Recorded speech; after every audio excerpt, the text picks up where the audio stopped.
Wah, sudah waktunya jam makan siang nih. Hayo, kamu sudah makan belum? Makan dengan lauk apa nih kamu? Oh iya, ngomongin soal makan, kamu tahu tidak jika makanan yang setiap hari kita konsumsi itu pemenuhannya dijamin oleh pemerintah loh.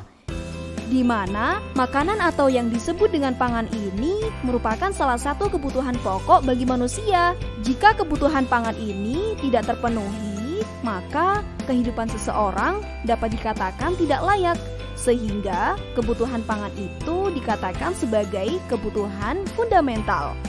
Berdasarkan Undang-Undang Nomor 18 Tahun 2012, yang dimaksud dengan ketahanan pangan adalah kondisi terpenuhinya pangan bagi negara sampai dengan perseorangan yang tercermin dari tersedianya pangan yang cukup, baik jumlah maupun mutunya, aman, beragam, bergizi, merata, dan terjangkau, serta tidak bertentangan dengan agama, keyakinan, dan budaya masyarakat untuk dapat hidup sehat, aktif, dan produktif secara berkelanjutan.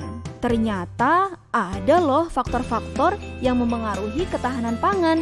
Di antaranya ada kondisi ekonomi, di mana ini berkaitan dengan pendapatan atau daya beli masyarakat. Kemudian ada sosio-budaya dan religi. Faktor ini berkaitan dengan pemilihan jenis makanan. Dan yang terakhir ada faktor fisik yang meliputi lahan, iklim dan cuaca, teknologi, serta infrastruktur. Selain ketahanan pangan, ada juga beberapa komponen penting penunjang kelangsungan hidup suatu bangsa. Di antaranya ada bahan industri dan energi baru dan terbarukan. Yuk kita bahas satu persatu. Untuk memenuhi kebutuhannya, manusia juga melakukan kegiatan berupa kegiatan industri. Kegiatan ini berupa mengolah bahan baku atau sumber daya industri sehingga menghasilkan barang yang mempunyai nilai tambah atau yang mempunyai manfaat lebih tinggi. Berkaitan dengan bahan bakunya, industri itu dapat dibedakan menjadi 3 loh. Sekarang aku sedang berada di industri pertambangan. Di industri ini, bahan baku yang digunakan langsung berasal dari alam, berupa hasil tambang. Jika industri yang menggunakan bahan baku yang diperoleh dari alam, maka kamu bisa menyebutnya dengan industri ekstraktif. Aku juga akan berkunjung ke industri pakaian. Kamu lihat industri ini, mereka menggunakan bahan baku dari kain, di mana kain itu hasil dari industri lain. Nah, industri yang menggunakan bahan baku dari hasil-hasil industri lain ini disebut dengan industri non-ekstraktif. Oh iya, aku menggunakan angkutan online saat mengunjungi industri-industri tadi.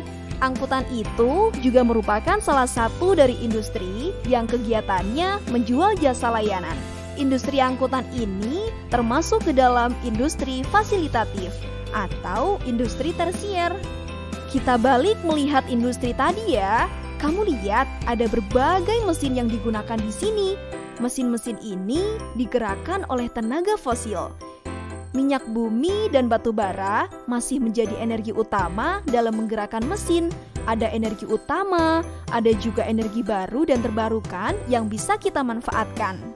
Di mana energi baru itu jenis-jenis energi yang pada saat ini belum pernah dipergunakan secara massal oleh manusia dan masih dalam pengembangan. Sementara itu, energi terbarukan adalah energi yang ketersediaan sumbernya bisa dipulihkan dengan cepat setelah sumber itu digunakan atau dihabiskan secara alami. Nah, itulah pengertian dari ketahanan pangan, bahan industri, serta energi baru dan terbarukan. Semoga bermanfaat ya. Sampai jumpa.